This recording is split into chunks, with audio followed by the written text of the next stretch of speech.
Bem, pessoal, vamos de BTC no fim de tarde desse domingo, 25 de agosto. Agora na Espanha, 21 horas e 13 minutos no Brasil, 16 e 13 da tarde. Gente, a BTC está testando essa resistência entre 64 e 66, que é essa linha aqui, essa faixa magenta aqui que eu desenhei.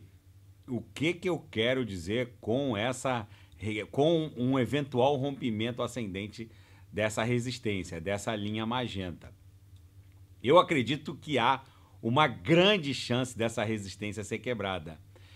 E se ela for quebrada, a liquidação em série dos shortados, que não param de abrir posição, eles agora estão com uma posição violenta, está quase ultrapassando meio bi em posições alavancadas no sentido short. Se a gente romper essa faixa resistencial até 66, muitos podem não acreditar, mas para encerrar, fechar posições altamente alavancadas no sentido short, é preciso agredir o book lambendo todas as ordens de vendas, é uma agressão compradora, lambendo todas as ordens de vendas até onde for necessário, vai lambendo até onde for preciso para fechar as posições shortadas, altamente alavancadas. Eu sei que muita gente boa acha que vai bater ali em 70 mil e vai continuar uma tendência de queda. Eu sei disso, mas esse pessoal não tá olhando para a fotografia e não para o filme. Se a gente olhar aqui no gráfico mensal, esse martelo, já que a gente está indo para a última semana de agosto, hoje já é dia 25, amanhã, segunda-feira, já será dia 26, então basicamente vão faltar 5 dias para o final do mês de agosto. Esse martelinho aqui no mensal, o martelo é uma figura clássica de reversão de tendência, indica uma faixa de rejeição do preço para baixo, que é o pavio, é o longo cabo do martelo para baixo. Ó. Até o meu cachorro está empolgadíssimo com o final desse ímpeto vendedor e a brutal reversão de tendência que esse martelinho aqui no mensal está indicando. Eu alerto os senhores, não ousem estar desembarcados no mundo cripto, porque o que vem por aí não tem precedente nos ciclos anteriores. São tantos fatos fermentando: a regulamentação cripto pela Rússia, a abertura de capital social de emissoras de stablecoins, agora que está na mesa da BlackRock, já que as emissoras de stablecoins é que estão atribuindo liquidez ao mercado obrigacionista de venda de treasuries e bonds pelo Tesouro Norte-Americano. O Departamento do Tesouro Norte-Americano já reportou na reunião de Jackson Hole, que é basicamente uma reunião de banqueiros centrais do G7, que não é possível mais inchar o balanço patrimonial do Fed, e eles vão basicamente inchar o balanço patrimonial das emissoras de stablecoins.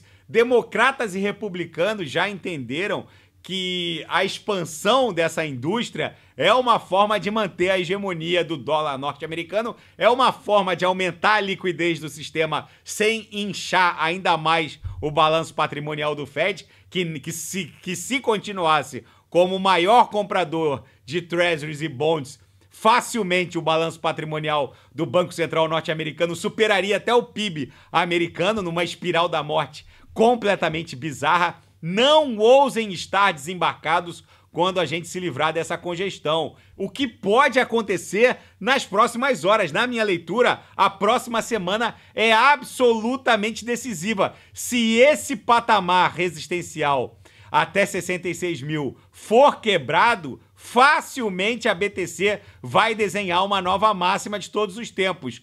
Quem não está embarcado vai pagar um pedágio bizarro para poder entrar numa Solana abaixo de 240, para poder entrar numa AVAX abaixo de 35, 40 dólares.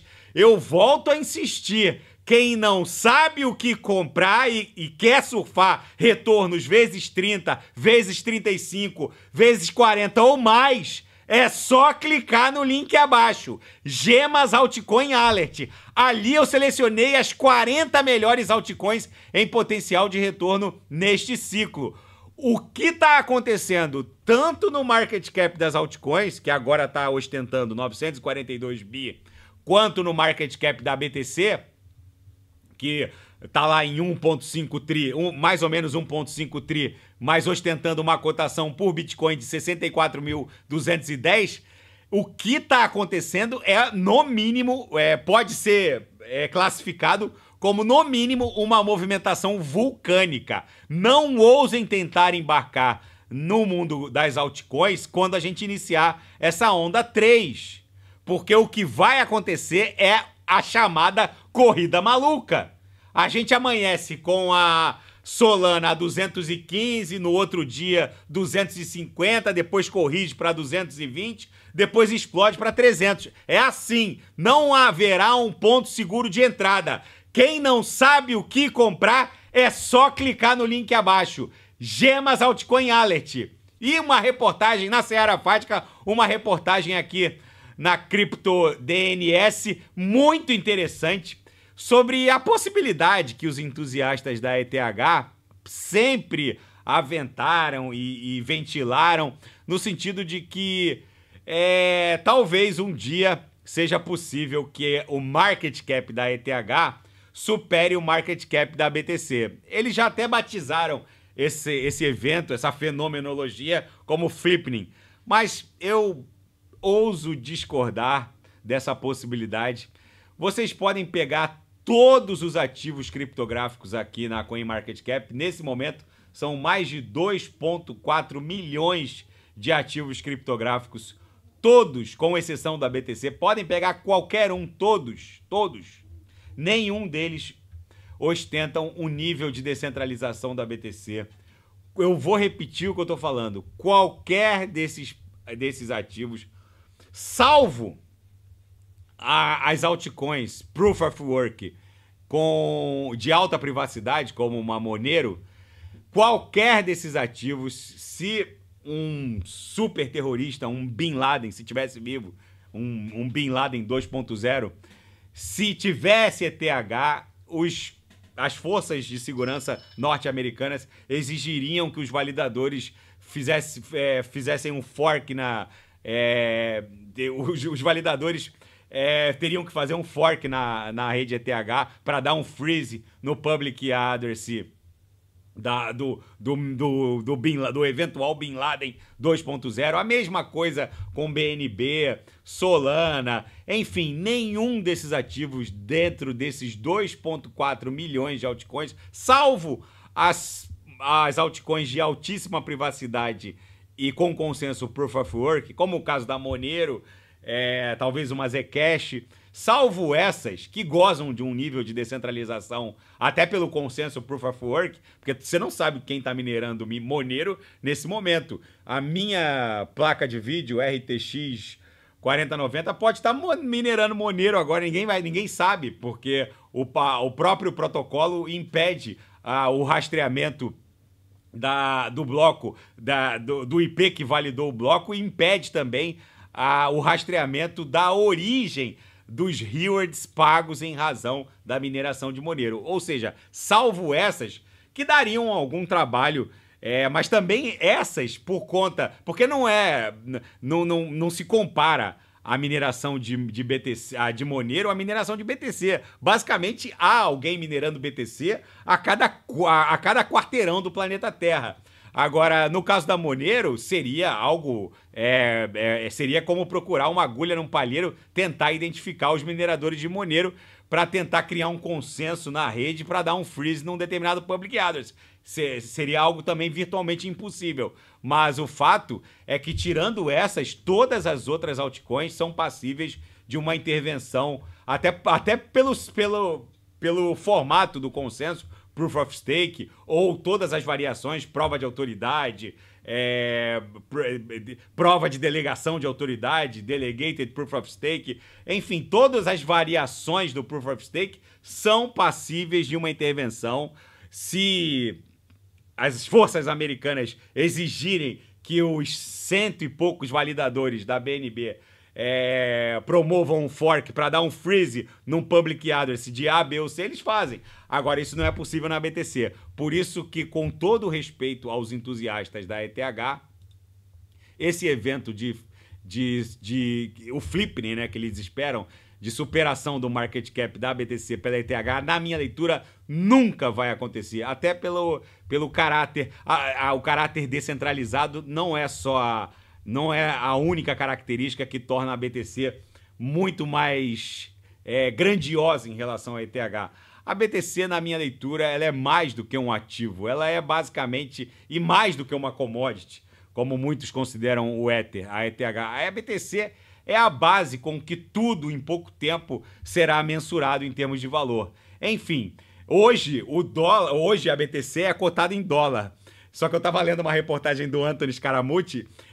A gente ainda nessa década vai ver divisas soberanas, todas elas cotadas em BTC, inclusive o dólar cotado em BTC, porque é uma questão de referencial. Mas enfim, isso fica para uma próxima análise, para eu explicar exatamente como e por que a BTC vai ser a base de referência em termos de valor de todos os outros ativos. Por isso que a BTC é muito mais do que um ativo. Mas enfim, Elon Musk, Vitalik Buterin e Robert Kennedy Jr. destacaram a crescente ameaça à liberdade após a prisão de Pavel Durov, o mais icônico fundador do Telegram, da Toncoin, que fez o preço da Tom desabar.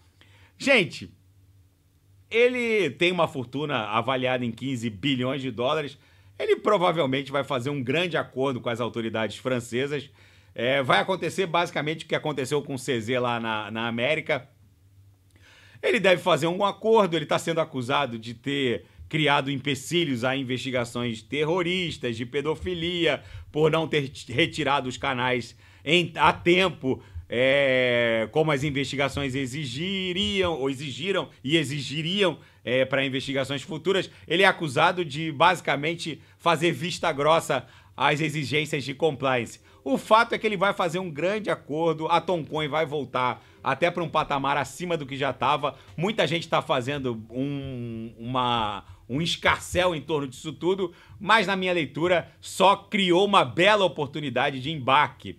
E uma reportagem na YouTube Today hoje brutal, mostrando os riscos da centralização da força computacional que promove a inteligência artificial generativa. Gente, a entrevista com esse Ronald Chan, da Inference Labs, basicamente dá conta do seguinte: hoje a gente tem 3 grandes Big Techs que produzem 99% do que há em AI generativa hoje, que é a Alphabet Google com o Gemini, a OpenAI, que é cuja principal sócia é a Microsoft com o ChatGPT, e Meta, Facebook, e agora a Amazon Web Services seria a quarta, tá entrando de cabeça também. O fato é que 3 ou 4 Big Techs basicamente vão controlar 99% da AI generativa. A centralização do poder da força computacional na AI generativa tá com os dias contados. O futuro da AI, até por uma questão de senso comum, sobre o que essas 3 Big Techs hoje, agora com a chegada da AWS, da Amazon Web Services, até por uma questão de senso comum, eles basicamente seriam, se a força computacional descentralizada não entrasse na corrida da AI generativa, eles iriam redigir cada petição. Porque hoje o que está acontecendo? Grandes escritórios de advocacia, grandes empresas de marketing, consultoria, programadores, basicamente produzem os seus documentos via AI generativa.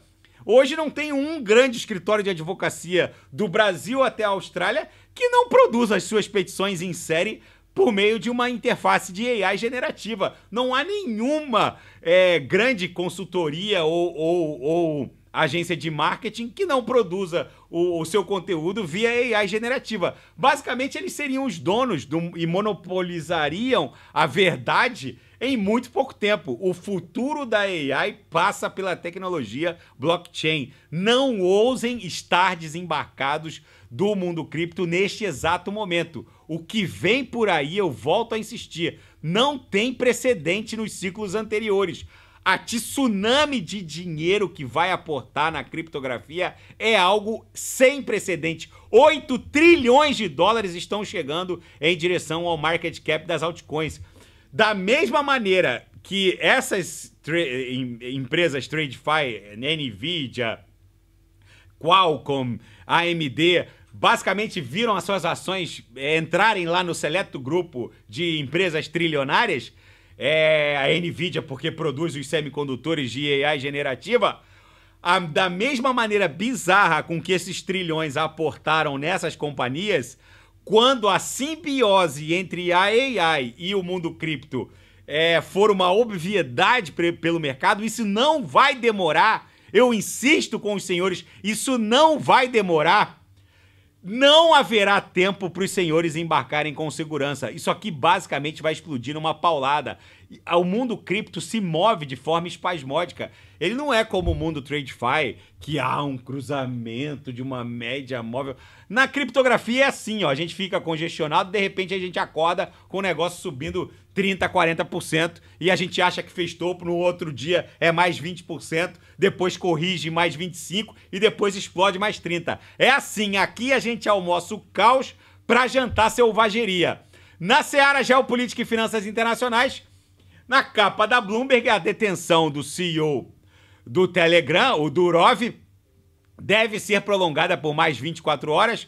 As autoridades francesas já estão conversando com os advogados do Durov. É bem provável que aconteça o que aconteceu com o CZ da Binance. Prisão de bilionário não dura poucas horas. No caso do CZ, ele teve que fazer um amplo acordo com as autoridades, tá lá terminando o cumprimento da sua pena de 4 meses, e depois é basicamente chapéu pro palhaço.